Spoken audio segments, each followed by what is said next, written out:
Assalamualaikum warahmatullahi wabarakatuh. Anak-anakku, pada semester genap ini kita akan mempelajari tentang batik Banten. Nah, alangkah baiknya kalian mengetahui tentang sejarah batik di Indonesia.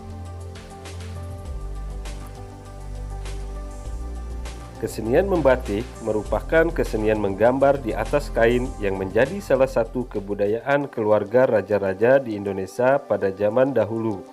Dalam beberapa catatan, pengembangan batik banyak dilakukan pada masa Kerajaan Mataram, kemudian pada masa Kerajaan Solo dan Kerajaan Yogyakarta.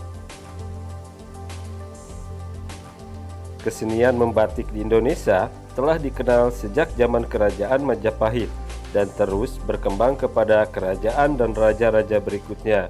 Kemudian kesenian membatik ini menjadi milik rakyat Indonesia, khususnya suku Jawa pada awal abad ke-19, dan batik cap dikenal baru setelah Perang Dunia ke-1 pada awal abad ke-20, sekitar tahun 1920.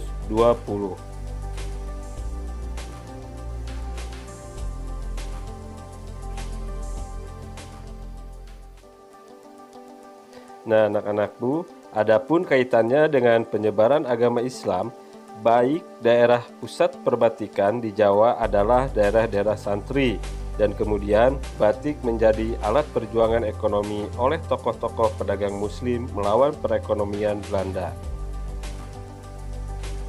Awalnya membatik hanya dikerjakan terbatas, yaitu di kalangan keraton saja, dan hasilnya untuk pakaian raja dan keluarga serta para pengikutnya. Oleh karena banyak pengikut raja di luar keraton, maka kesenian membatik ini dibawa oleh mereka keluar keraton dan dikerjakan di tempat masing-masing. Selanjutnya, membatik ini ditiru oleh masyarakat dan selanjutnya meluas menjadi pekerjaan kaum wanita untuk mengisi waktu senggang.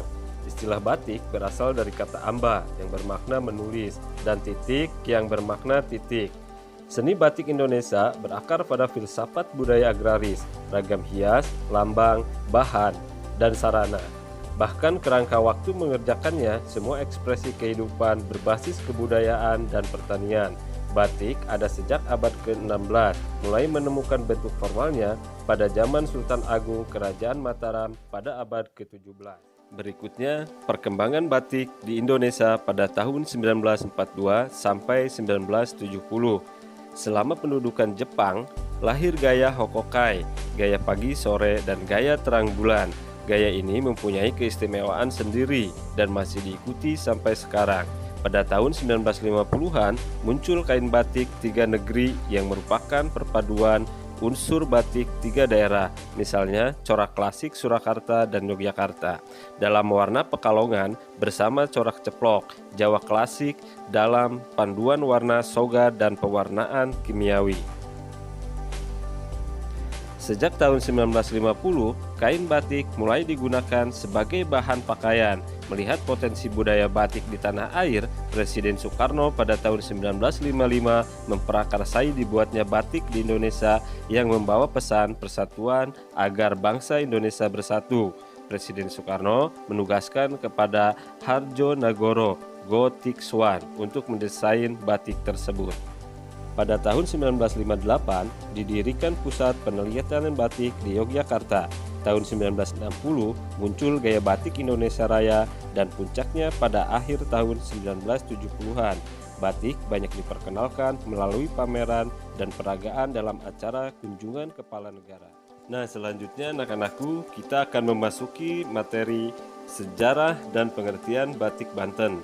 Pengertian batik Banten itu sama dengan pengertian membatik di Indonesia, yaitu menggambar di atas bahan kain dari hasil pewarnaan celup rintang, di mana corak motif dan ragam hiasnya diambil dari ragam hias warisan filosofi, sosial, budaya luhur, serta kekayaan alam lingkungan masyarakat Banten dan Kesultanan Banten. Kearifan lokal yang tersisa dari pusat kerajaan pemerintah Islam Kesultanan Banten telah mewarisi berbagai benda-benda kuno yang mempunyai ragam hias yang khas dan unik. Lewat warisan itu, masyarakat dapat mengukir karya-karya unggulan sebagai bekal cipta anak cucu di tanah Banten. Batik ini kaya akan muatan filosofi yang mengandung arti dalam setiap motif yang diambil dari toponim. Inilah tatanan aset yang menjadi ciri khas batik Banten tersebut. Batik Banten itu sudah masuk di kancah internasional bukan karena bentuk dan tatanannya saja, melainkan juga ciri khas yang dimiliki. Batik Banten memiliki ciri khas dan unik karena di samping setiap motifnya bercerita sejarah, juga berasal dari benda-benda peninggalan seperti gerabah dan nama-nama panembahan kerajaan Banten seperti Arya Mandalika, Sabak Kingking, dan lain-lain.